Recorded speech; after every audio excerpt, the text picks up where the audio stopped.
ज्ञानाञ्जनशलाकया चक्षुरुन्मिलितं येन तस्मै श्रीगुरवे नमः।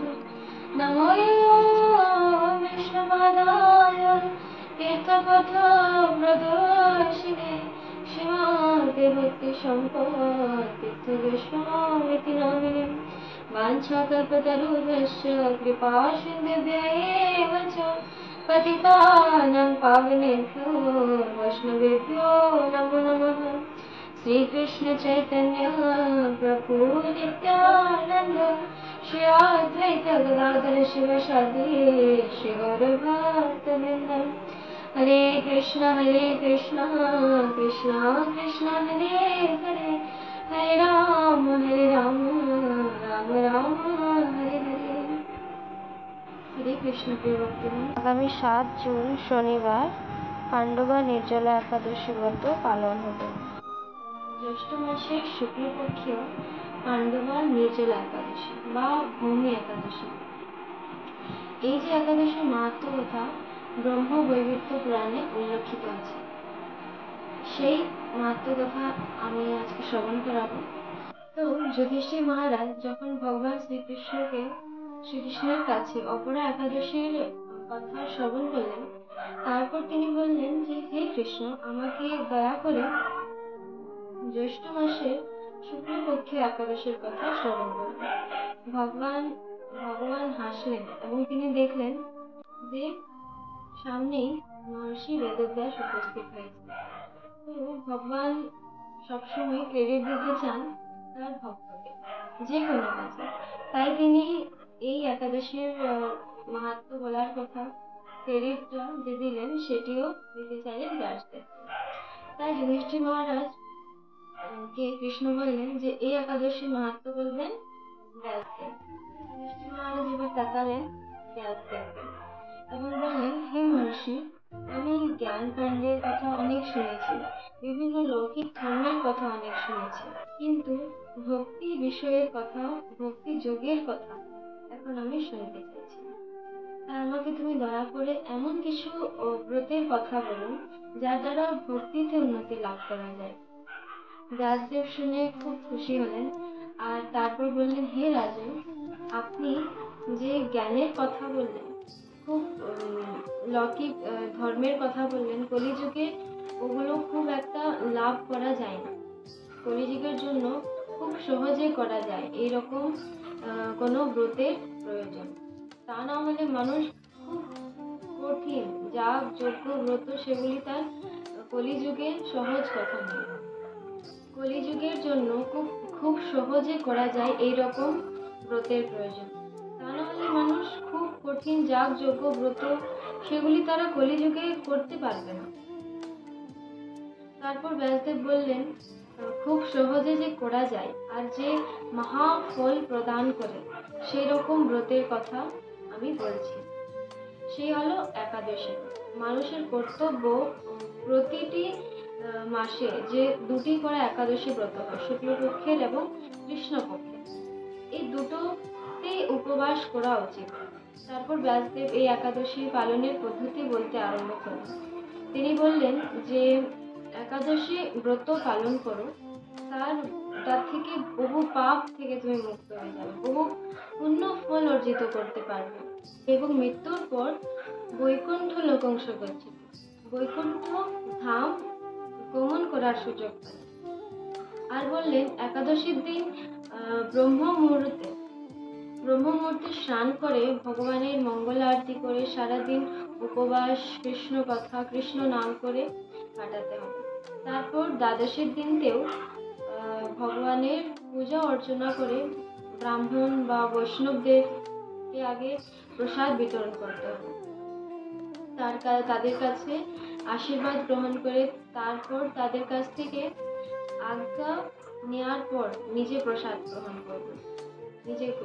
গ্রহণ করতে হবে এবং ব্রাহ্মণ বৈষ্ণবদের দান দক্ষিণা এগুলিও করা উচিত।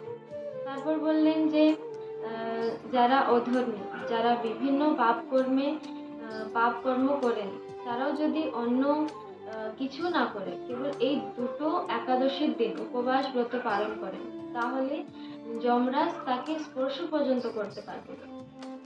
কেবল মাধব তিথি একাদশী ব্রত করার ফলে। আর কেউ যদি সারা জীবন ধর্ম করে সৎ পথে থাকেন কিন্তু একাদশীর দিন অন্ন গ্রহণ করেন, তাহলে তাদের নরকে যাওয়া সুনিশ্চিত। কারণ একাদশীর দিন অন্ন গ্রহণ করলে অন্নতে সমস্ত পাপ বাস করে, তাতে ব্রহ্ম হত্যা, ভ্রূণ হত্যা, গো হত্যা সমস্ত পাপ থাকে একাদশীর অন্নতে। তাই যে তারা সারা জীবন অনেক পুণ্যর কাজ করেন আর একাদশীর দিন অন্ন খান, তাহলে সমস্ত রকমের পাপ কর্ম ফল তাকে পেতে হবে। যখন ব্যাসদেব যুধিষ্ঠির মহারাজকে বললেন যে একাদশী না করলে কি ভয়ঙ্কর ফল, তখন সেখানে উপস্থিত রয়েছেন ভীমসেন। এই কথা শুনে ভীমসেন ভয়ে থরথর করে কাঁপতে লাগলেন, কারণ তিনি একটাও একাদশীতে উপবাস করতে পারেন না। তিনি ব্যাসদেবকে বললেন, হে মহর্ষি, আমার সব ভাইরা একাদশী ব্রত পালন করেন, উপবাস পালন করেন, কিন্তু আমি পারি না। তাহলে আমার জন্য কি বিধান আছে, দয়া করে আমাকে বলুন। আমার কি বাঁচার কোনো উপায় নেই? আমার কি নরকগামী হতেই হবে? মহর্ষি, আমাকে দয়া করে কিছু একটা পথ দেখান যাতে আমি বাঁচতে পারি, যাতে নরকে আমায় যেতে হয় না। ব্যাসদেব খুব গম্ভীর হয়ে বললেন, যদি তোমার নরকে যাবার ইচ্ছা না থাকে তাহলে একটাই উপায়, একাদশীর দিন ভোজন করিবে না, পুরো কমপ্লিট উপবাস থাকতে হবে। তো ভীমসেন সেইভাবে ভয়যুক্ত হয়ে বললেন, হে মহর্ষি, সারাদিন উপবাস করা তো দূরের কথা, একবেলা না খেয়েও আমি থাকতে পারি না, কারণ আমার পেটে আগুন আছে, বৃক নামক আগুন আছে। তাই আমার আরেকটা নাম হচ্ছে বৃকোদর। এই আগুন সবসময় বারবার খাবার চাই, আর এই আগুনের জন্য সারা দিন আমি খেতেও থাকি। এই আগুন আমাকে উপবাস করতে দেবে না। হে মহর্ষি, দয়া করুন, আমাকে এমন কোনো সহজ ব্রতের কথা বলুন যেটা আমি করতে পারবো। মহর্ষি ব্যাসদেব বললেন, ঠিক আছে, আমি তোমাকে কনসিয়েশন দেব, মানে তোমার জন্য একটা কনসিয়েশন আছে।